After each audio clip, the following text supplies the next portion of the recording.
এসএসসির নতুন নোটিশ কিন্তু একটি প্রকাশিত করেছে, যেখানে বলা হয়েছে যে এসএসসি জিডির 2024-এর 20 তারিখ থেকে, অর্থাৎ ফেব্রুয়ারির 20 তারিখ থেকে মার্চের 7 তারিখ পর্যন্ত যে এসএসসি জিডির পরীক্ষাটি হয়েছিল সেটি কিন্তু ক্যান্সেল করা হয়েছে এবং এই পরীক্ষার নতুন করে ব্যবস্থা করা হয়েছে।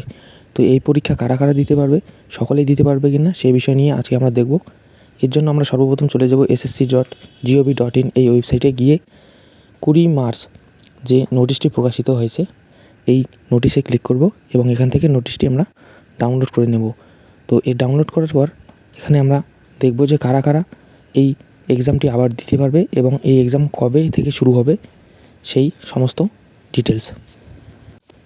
তো এই নোটিশে কিন্তু বলা হয়েছে যে কবে থেকে এক্সাম শুরু হয়েছিল আর কবে শেষ এবং কবে আমরা এই এক্সামটি আবার দিতে পারবো। তো এখানে বলা হয়েছে the computer base exam for constable GD central arm police force অর্থাৎ সিএপিএফ এবং আসাম রাইফেল জিডি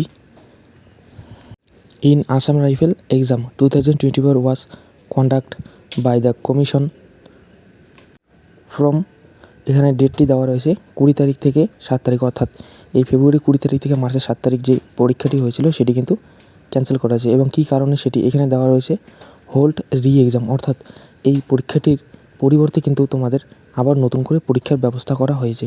তো এই পরীক্ষাটি কবে দেওয়া হবে, তো এখানে বলা রয়েছে যে রি এক্সামিনেশন অন 30/3/2024, অর্থাৎ 30 তারিখ কিন্তু মার্চের এই পরীক্ষাটি আবার শুরু হতে যাচ্ছে।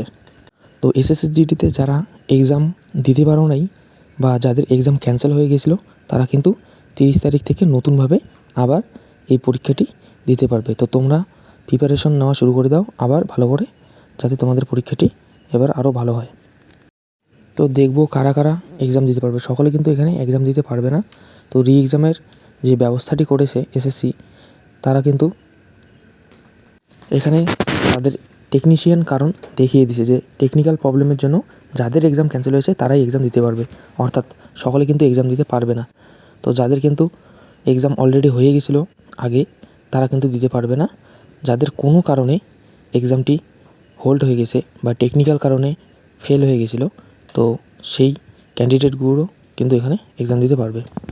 তো কারা কারা এক্সাম দিতে পারবে এখান থেকে আমরা দেখে নেব। এখান থেকে সিরিয়াল নাম্বার যেমন 1 2 3 4 করে দেওয়া রয়েছে। এখানে ভেন্যু নেম, অর্থাৎ তোমাদের যে সেন্টার রয়েছে, যে সেন্টারে তোমাদের পরীক্ষা রয়েছে এবং তোমাদের কোন রিজন ও কোন সিটিতে তোমাদের পরীক্ষা এবং ডেট ও শিফট নম্বর কতজন ক্যান্ডিডেট, সমস্ত কিছু কিন্তু এখানে দেওয়া রয়েছে। প্রথমে যেমন 1 নম্বরে দেওয়া রয়েছে এলেন হাউস ইনফরমেটিক সেন্টার। এই সেন্টার কিন্তু রিজন রয়েছে সেন্ট্রাল রিজন, সিটি কোথায়, কানপুর। তো কানপুরে এই সেন্টারের মধ্যে ডেট কত রয়েছে, এখানে ডেট কিন্তু 5 তারিখ দেওয়া রয়েছে মার্চের, অর্থাৎ মার্চের 5 তারিখ কানপুরে এই সেন্টারে শিফট 2-এ। তো 2 নম্বর শিফটে যারা পরীক্ষা দিত 126 জন ক্যান্ডিডেট কিন্তু সেখানে অ্যাটেন্ড ছিল। তো তারাই কিন্তু এই এক্সামটা দিতে পারবে, যারা অ্যাটেন্ড ছিল না তারা কিন্তু দিতে পারবে না। তো এখানে যেসব ক্যান্ডিডেট অ্যাটেন্ড দেখিয়েছে তারাই এক্সাম একমাত্র দিতে পারবে। আদারওয়াইজ যারা আগে এক্সাম দিয়েছে তারা কিন্তু আবার নতুন করে দিতে পারবে না, বা যারা সেদিন অ্যাটেন্ড ছিল না তারা কিন্তু দিতে পারবে না। তো এভাবে কিন্তু তোমরা তোমাদের যে শিফট নম্বর এবং কোন সিটিতে পরীক্ষা হয়েছিল, এছাড়াও কোন সেন্টারে তোমাদের পরীক্ষা পড়েছিল, তোমরা এখান থেকে দেখে নেবে তোমাদের সেন্টার নেম এবং তোমাদের সেন্ট্রাল রিজাল্ট বা অন্য কোনো রিজন কোথায় পড়েছে, এছাড়াও তোমাদের যে সিটিতে এক্সাম রয়েছে এবং ডেট, এর পাশাপাশি রয়েছে কত নম্বর শিফটে তোমাদের এক্সাম ছিল। তো এখান থেকে তোমরা দেখে নিয়ে যেতে পারবে। যে তোমরা যদি কেউ এই সেন্টারের মধ্যে হয়ে থাকো, যেমন এখানে দেওয়া রয়েছে ion digital zone central reason এবং তোমাদের প্লেস দেওয়া রয়েছে ও ডেট এবং শিফট 2 157 জন। তো এই ক্যান্ডিডেট যদি এখানে কেউ থেকে থাকো তো তারা কিন্তু এক্সামটি দিতে পারবে। তো এই নোটিশটি কিন্তু শুধু যারা এক্সাম দিতে পারো নাই কোনো কারণে তাদের জন্য, সকল এসএসসি জিডি ক্যান্ডিডেটের জন্য কিন্তু না। যারা মনে করো আগে এক্সাম দিয়েছো, তো তোমাদের সঠিকভাবে যদি এক্সাম কমপ্লিট হয়ে থাকে তোমরা কিন্তু ফিজিক্যালের জন্য রেডি হতে পারবে, বা ফিজিক্যালের জন্য তোমরা প্রিপারেশন নেওয়া শুরু করে দাও, তোমাদের কিন্তু নতুন করে আবার এক্সাম হবে না। যদি তোমরা ভেবে থাকো যে আমরাও নতুন করে এক্সাম দেবো, তাহলে কিন্তু ভুল। তো এখানে টোটাল সেন্টার রয়েছে কিন্তু 81টি।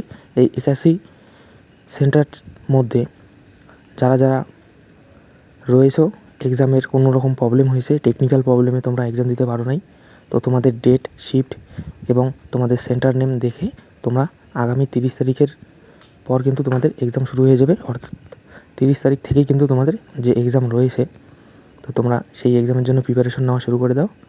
তো এই ছিল এসএসসি জিডির এক্সাম বা এক্সাম ক্যান্সেলের যে নোটিশ পড়েছে, তো তার সম্পর্কে সম্পূর্ণ বিস্তারিত ভিডিও। পরবর্তীতে কবে আমাদের এই এসএসসি জিডির অ্যান্সার কী চলে আসবে এবং কীভাবে তোমরা চেক করবে সে সম্পর্কে আমরা বিস্তারিত ভিডিও নিয়ে আসবো। তো তার জন্য চ্যানেলটি অবশ্যই সাবস্ক্রাইব করে রাখবেন এবং বেল নোটিফিকেশনটি অন করবেন, যাদের আমাদের প্রত্যেকটি ভিডিও আপলোড করা মাত্র আপনার কাছে সর্বপ্রথম পৌঁছায়। এবং এরকম নতুন নতুন ভিডিওর জন্য আমাদের চ্যানেলে অবশ্যই যুক্ত থাকবেন। সকলকে অসংখ্য ধন্যবাদ।